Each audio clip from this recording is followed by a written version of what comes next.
أعوذ بالله من الشيطان الرجيم.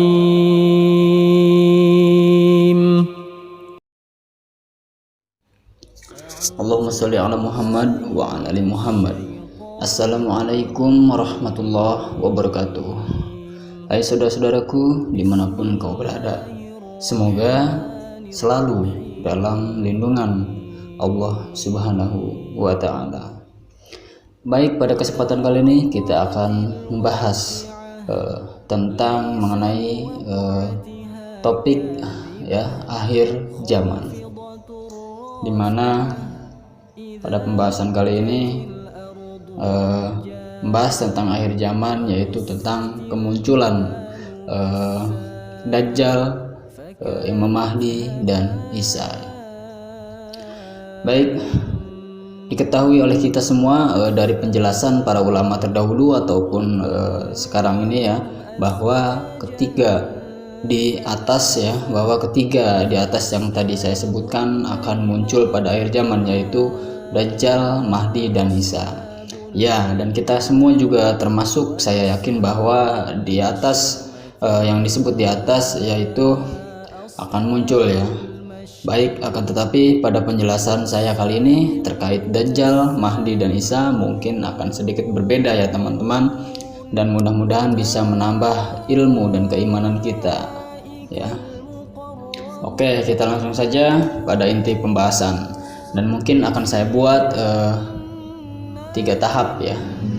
Jadi tahap pertama yaitu pembahasan tentang Dajjal, kemudian tentang Mahdi, dan kemudian tentang Isa, karena memang penjelasan ini cukup panjang ya. Tahapan pertama kita yaitu tentang Dajjal aja dulu ya. Nah, baik, diketahui oleh kita semua dari para ulama, ustadz dan lain sebagainya, bahwa Dajjal ini bentuknya manusia yang mempunyai mata buta sebelah dan tertulis huruf kaf, fa dan ro.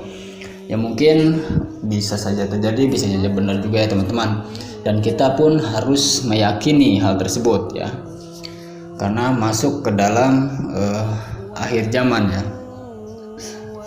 Lalu akan tetapi dalam pembahasan saya kali ini mungkin agak sedikit berbeda ya. Jadi begini, akan tetapi ya menurut pandangan saya, kata Nabi kepada Nabi kita Muhammad ya, jika beliau berbicara itu pasti banyak teka-teki menurut saya, dengan menyelipkan bahasa kiasan, maksudnya agar yang mendengarkan juga berpikir ya teman-teman, menggunakan pikirannya ya, bukan hanya dengan menangkap mentah-mentah ya, tapi harus diolah dulu ya agar paham. Nah, paham ya dari sini ya. Nah, kalau menurut saya Dajjal ini memang sekarang sudah ada ya. Saya yakin sudah ada, dan saya pun bisa merasakannya, bahkan Anda pun semua bisa merasakannya. Saya yakin itu ya. Nah, penasaran bukan? Oke, ini penjelasannya kalau menurut saya. Kita mulai tertuju kepada kepada kata Dajjal itu ya. Kalimat atau kata Dajjal itu, dimana di sini kita akan membahas tentang kata Dajjal ya, dimana dalam kata tersebut terdapat 3 huruf ya, yaitu dal, jim dan lam ya. Yang artinya dal, yang dimaksud dalam hal ini adalah sesuatu atau ketentuan atau kebijakan, atau biar mudah dipahami yaitu pada umumnya adalah peraturan ya teman-teman. Oke, paham ya? Kita dapat satu kata dari dal, yaitu peraturan. Kemudian huruf jim. Nah, jim yang dimaksud di sini adalah peraturan atau dal yang diambil dari jim ya. Jim ini maksudnya sesuatu yang tidak semua orang tahu ya, hanya beberapa saja. Oke, kita artikan jim ini pintu menuju alam ya, menuju sebuah alam atau menuju lorong ya, atau wilayah di mana peraturan yang disebut dalam dal tadi diambil ya teman-teman. Jadi bisa jadi dari alam jin, ataupun bisa jadi dengan peraturan-peraturan seperti jin juga ya, atau dari alam jin, karena jin ini akar arti katanya itu adalah pintu ya, atau lorong menuju sesuatu yang gaib. Nah, berarti kita sudah dapat 2 kata. Lalu terakhir adalah lam. Nah, lam ini artinya turun ya, atau diturunkan atau dikeluarkan juga ya. jika dijadikan turunan kata lebih ke bawah agar sinkron dengan sebelumnya, juga bisa diartikan ambil, ambil ya, atau mengambil atau diambil atau mengeluarkannya. Baik dari ucapan-ucapan ataupun dari ucapan itu tentu saja pemikiran ucapan lalu menjadi sebuah tulisan dan disebarkan, disebut sebagai digunakan untuk peraturan. Nah, jadi kalau kita satukan tafsir kata di atas menjadi sebuah kalimat dajjal, itu artinya peraturan atau aturan yang diambil dari dalam kehendak manusia itu sendiri karena hembusan atau godaan yang keluar dari alam jin, yaitu syaitan atau iblis dan sejenisnya ya, yang bersifat buruk ya, atau bersifat bahasa itunya demi kepentingan pribadinya ya. Artinya dalam bahasa kitanya yaitu diskriminasi ya, tindak diskriminasi demi kepentingan pribadinya tanpa mempertimbangkan hal lain. Nah, dengan begitu nanti bisa akan menimbulkan dampaknya, yaitu menimbulkan konsekuensinya tamak ya pada diri dan tidak mempedulikan orang lain, dalam artian hilangnya jiwa keadilan sebagai khalifah yang dimaksud oleh Allah Subhanahu wa taala. Nah, kemudian kenapa dia bisa begitu? Karena dia tertutup matanya satu.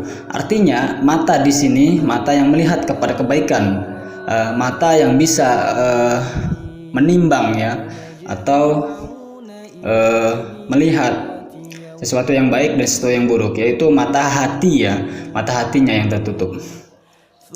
Lalu kenapa di dahinya tertulis huruf kaf fa ro?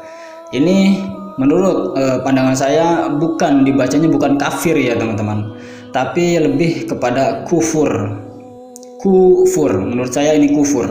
Artinya dia menggunakan pikiran bukan dengan hati melainkan nafsu. Karena hatinya telah tertutup ya, beda ya kafir dengan kufur itu. Makanya kenapa Dajjal bisa menghidupkan orang mati, karena dia menggunakan ilmunya iblis yang juga termasuk Islam. Makanya kalau orang Islam tidak mengikuti petunjuk Allah itu disebut kufur ya. Lalu bagaimana dia bisa menghidupkan orang mati? Ya, jawabannya mudah sekali teman-teman. Dari peraturannya saja dia bisa masuk mengambil atau mengikuti peraturan iblis, yang berarti dia terkoneksi atau terhubung dengan iblis ya. Dia memegang kunci dari alam jin ya, yang bisa bertemu dengan iblis.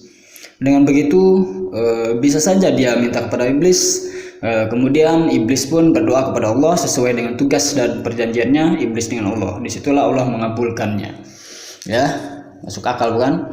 Nah, kemudian lalu makanya kata Nabi, jika kamu bertemu Dajjal segeralah kamu amalkan surat Al-Kahfi. Nah, di sini sinkron nih kalau menurut saya teman-teman. Kenapa Nabi menyuruh Al-Kahfi ya, bukan surat-surat lainnya? Alasannya yaitu Dajjal kufur ya. Dajjal itu kan kufur, seseorang yang kufur. Nah, sedangkan kufur itu lawannya kahfi. Nah, artinya kahfi ini adalah, kalau kita ambil dari setiap hurufnya, adalah seluruh kehendak bicara dan pergerakan hingga nafas, mulai dari ucapan hingga tindakan diri kita. Manusia itu kita gantungkan semuanya tergantung kehendak Allah ya. Jadi dalam artian secara umum berserah diri kepada Allah. Jadi semuanya terserah Allah. Ya, meminta perlindungan dengan membaca surat Al-Kahfi ini, nanti Allah lah yang berkehendak untuk diri kita, bukan kita melalui nafsu kita, tapi Allah yang berkehendak untuk diri kita melalui hati dan pikiran kita. Allah hembuskan di hati dan pikiran kita ya.